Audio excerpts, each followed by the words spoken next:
Reality check.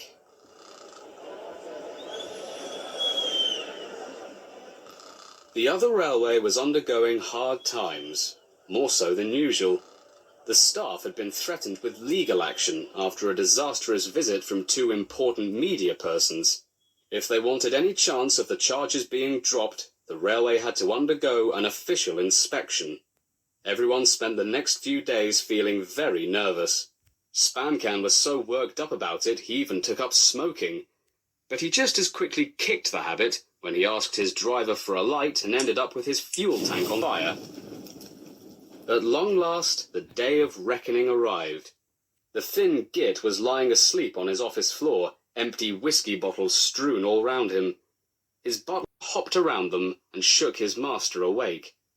"Excuse me, sir," he said. "There's a rather distinguished gentleman to see you. Shall I inform him to swivel on it?" The Thin Git was barely able to speak, so the butler rolled his eyes and let him in anyway. A few moments later, a man in a black suit and bowler hat stood frowning down at the hung-over controller. "Sir Wyatt Fronts?" he inquired in clipped tones. "Huh? I believe I have an appointment with you. I am the railway inspector." Gah!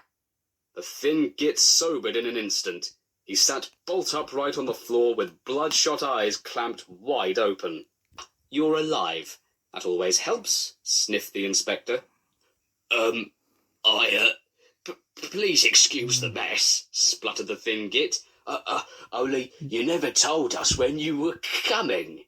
"Surprise inspection," replied the inspector, "gives us a chance to view the railway's day-to-day operations in a more natural light. Shall we begin?" With a defeated groan, the Thin Git pulled himself to his feet and staggered over to the doorway after him.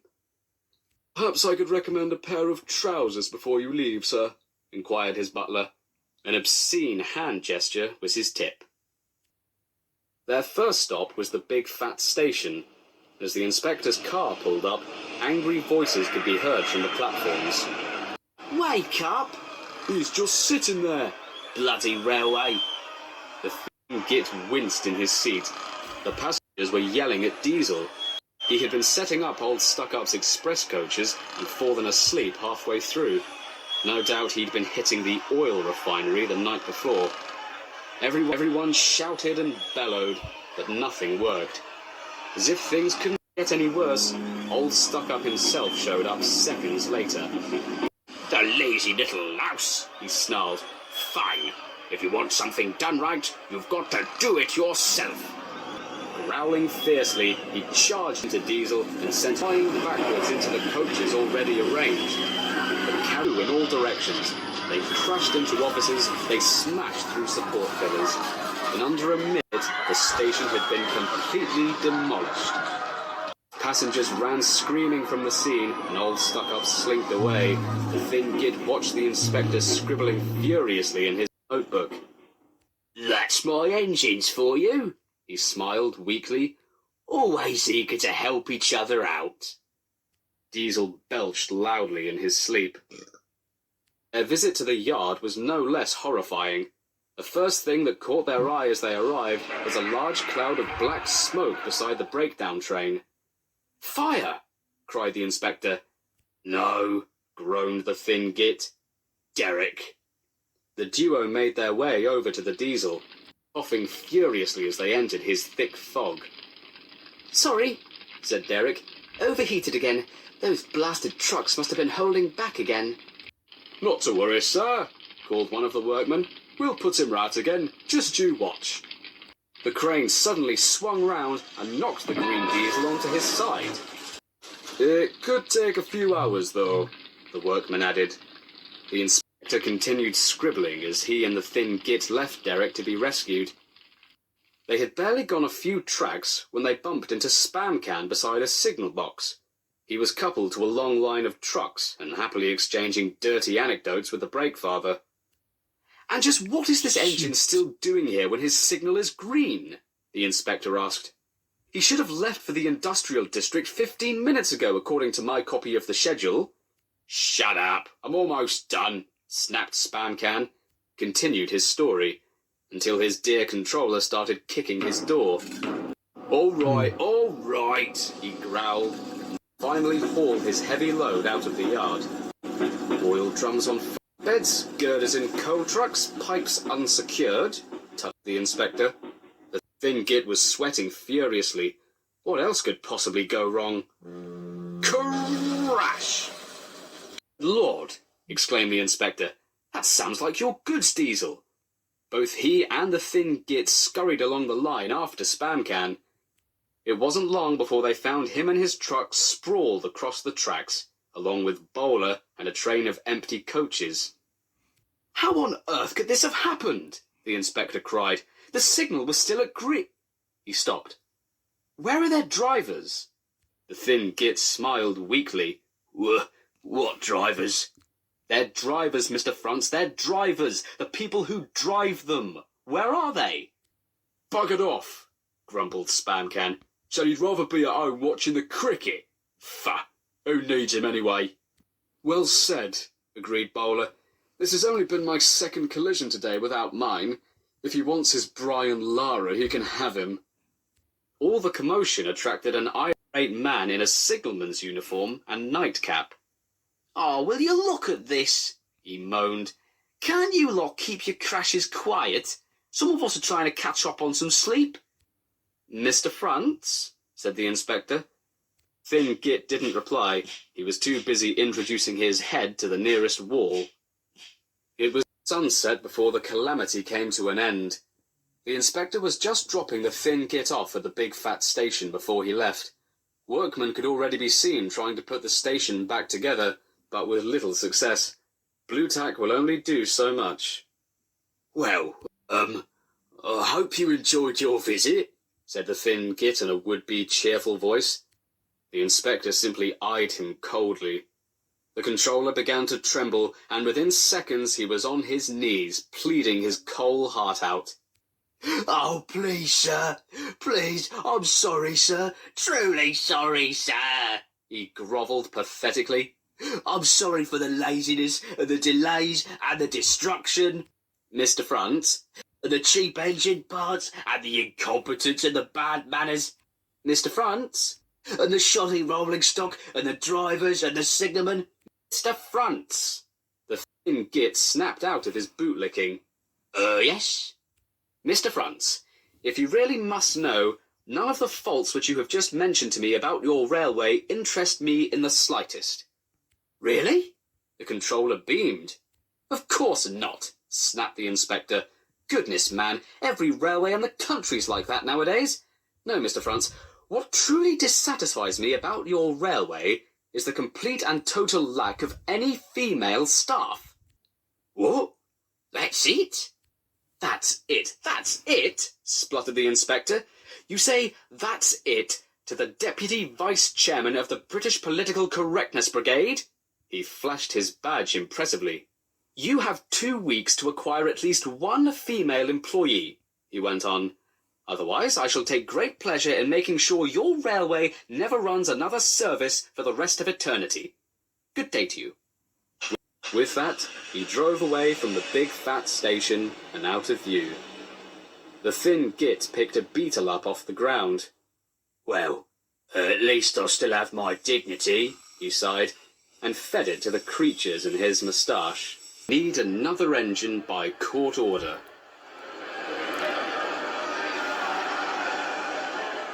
The Thin Git sat in his office at the big fat station, looking through brochures for engine retailers. It was a hard job with all the noise outside. The passengers were angry, and the man running the pitchfork stall was making a fortune. The station master came in, his clothes in tatters thanks to the baying mob. There's trouble in the shed, sir, he proclaimed. Bowler is sulking, there's no train, and the passengers are saying this is a bad railway. Sounds like a regular Monday to me, grumbled the Thin Git. And bugger off, I'm deliberating. But sir, said the station master, it's a protest. The big diesels say they're exacting their engine rights. The Thin Git leapt to his feet when he heard that. Engine rights indeed, he said. We cannot allow that. The Thin Git raced to the sheds immediately. He found Scamcan, Bowler and old Stuck-Up looking very cross. All right, get those wheels moving, Bowler, he scolded. It's time your train was ready. Bowler's not going, said old Stuck-up firmly. We won't have any women in our workplace. We are important and very masculine diesel engines. You buy a female locomotive and it'll be all pink frills and doilies around here forever. Diesel engines don't do unisex. Oh, indeed, said the Thin Git. We'll see about that. Engines on my railway do as they're told. No, we don't, grunted Scamcan. That's why we're having this argument, you git. Less of that lip, you, snapped the controller. This railway's in enough trouble as it is. You're going to work today whether you like it or not. And he stormed away to find Derek. The yard just hasn't been the same since those bloody media folk came by, he thought bitterly. Derek was in the goods yard. He had just received his second overhaul in a week and was about to do some shunting. Leave those trucks there, Derek, said the Thin Git. I want you to bust up some hippies for me at the sheds. Thank you, sir. That will be a nice change. That's a good henchman, said the controller. Off you go, then. So Derek dragged each of the 3 engines from the sheds, and that day the trains ran as usual, all 20 to 30 minutes late. But next morning in the yard, Derek looked unhappy. Scamcan came rumbling by, venting noxious gases rudely. Good God, exclaimed the Thin Git. What a pong! They all fart in my general direction, sir, answered Derek. They say diesel engines don't do unisex, and last night they said I have pink wheels. I haven't, have I, sir? Well, actually, I think you do, said the Thin Git, taking a closer look. Yes, one of their drivers probably did that, the little bastards. Well, that's not important right now. We need a female engine here, and I'm getting one today whether they like it or not. The fate of the railway depends on it. Sir, said Derek, is it wrong that I really like my wheels like this? Yes, it is, said the Thin Git bluntly. Later that day, he went to a workshop, and they showed him all sorts of engines, but they were all too expensive, so he went somewhere a little more affordable. Attention, shoppers, the tannoy blared.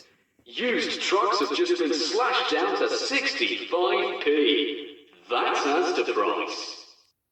The Thin Git roamed the store, searching for the engine he so desperately desired. At long last, he found 2 female high-speed train units on sale near the toiletries. As if that wasn't good enough, he could get their coaches with them for half price. They're the ones for me, he said merrily. If I buy you 2, will you work hard? Oh, sir, yes, sir, they said excitedly. That's a good pair. I'll call you Candy and you Sugar. Actually, we already have names, said the first unit. My name's Pip, and this is Emma. You're Candy and Sugar, snapped the dirty controller, and brought them to the checkout. Derek had just had his 3rd overhaul when the Thin Git arrived with 2 diesels he'd never seen before. Derek, called the controller. This is Candy and Sugar. Show them everything, will you? There's a good toady. Derek gave Pip and Emma the grand tour of the railway. The duo soon learned what they had to do, and the trio had a happy afternoon. The high point had to be when Derek showed them the sheds. Scamcan rolled up to them, growling as per, when... The big blue diesel was engulfed in 2 clouds of pitch-black, foul-smelling smoke. Coughing and spluttering, he retreated back to the shed. Now that's farting in their general direction, laughed Derek. That was wonderful, girls. I can't vent my fumes like that. Oh, said Pip, that's nothing. You should smell them back in the supermarket. Venting noxious gases is the only way to make yourself heard. And it's just the staff, chuckled Emma. The next morning, Derek and the girls were resting in the yard when Diesel arrived. The Thin Git sent for me, he said loftily. If he asks about the brawl at the refinery last night, I was at home with you. Got it? Shh! Here he comes, whispered Derek. Ah, you're all here, said the Thin Git. Jolly good, jolly good. Listen, Scamcan, Bowler and old stuck-up are sulking. They say they don't want women sharing the workplace with them. I have taken their concerns on board and barricaded them in their sheds. So, I'm going to need you lot to run the line for a while. No women indeed, snorted Diesel. We'll show them. Don't those idiots realise the perks they'd miss out on? A dirty smile crept on his face as he thought of a certain quarry Diesel getting her skirts refitted. And of course, Candy and Sugar will help too. Yes, sir, replied the twins with rolling eyes. So it was arranged. Diesel and Derek worked the main line, greeting each other as they passed by. That is to say, Derek would give a greeting, and Diesel would toot so loud his friend would break down in surprise. Pip and Emma took over the goods work. They found this very odd, as they were designed for passenger services, but the Thin Git promised to send them back to Asda if they asked any more questions. There were fewer trains and just as many delays, but the passengers didn't mind. They knew the 3 other engines were having a lesson. That may sound unrealistically tolerant of them, but believe me, they hated those 3 other engines. Scamcan, Bowler and old Stuck-Up were cold, lonely, miserable, and feeling a little less masculine. They wished now they hadn't been so sexist. Woman's touch. Scamcan, Bowler and old Stuck-Up were miserable. They had been shut up for several days for being sexist pigs, and longed to be let out again. At last, the Thin Git arrived. I hope you were sorry, he said, and understand that your masculinity is not under attack after all. We have 2 high-speed units called Candy and Sugar, who are both quite butch, and Derek and Diesel have been getting along with them fine. I will let you out now if you promise to be good. Yes, sir, oiled the 3 Diesels. We will. That's right. Just remember that this engine rights nonsense must stop. Now bugger off and do some work for a change. Later that night, the 3 Diesels were alone with Pip and Emma in the sheds. Despite the Thin Git's words, they still felt rather threatened and had tried digging up some dirt on their new co-workers. Whenever a chance came, they would talk of nothing but faulty cooling systems. Remember the time yours failed and you had to get rescued by a smelly old steam engine? They would tease Pip. Emma tried to get her own back, talking about engines who crashed through shed walls, gobbled up bowler hats, and needed to be rescued by an even smellier and older steam engine. But they wouldn't listen. You talk too much, little girls, said old Stuck-Up, despite having hogged most of the conversation. A fine, strong, handsome stallion of an engine like me has something to talk about. I'm the only engine who can pull the express. When I'm not there, they need 2 engines. Think of that. Hogwash all, snorted Bowler. What about all those times I took it because you'd had too much French oil the night before? Or all the times I took it because the coach's buffers weren't clean enough for His Majesty here, growled Scamcan. Proper hygiene is nothing to growl about, sniffed Bowler. Oh, shut up, snapped old Stuck-Up. Anyway, I've pulled expresses for years, much longer than you 4 sods, and have never once lost my way. I seem to know the right line by instinct. Anyone with half a brain knows, of course, that the signalman works the points to make engines run on the right lines. But old Stuck-Up had downed 1 drum too many of Chateau de Eurostar, and so had forgotten. Wake up, you lot, slurred old Stuck-Up to the twins next morning. It's really time for the expresses. What are you 2 doing, odd jobbies? Oh well, Sir Wyatt will remember whatever it is you do someday. Run along now and get my, whatever it is you call them, coachies. That's it, my coachies. Don't be late. Pip and Emma grumbled away to get the coaches.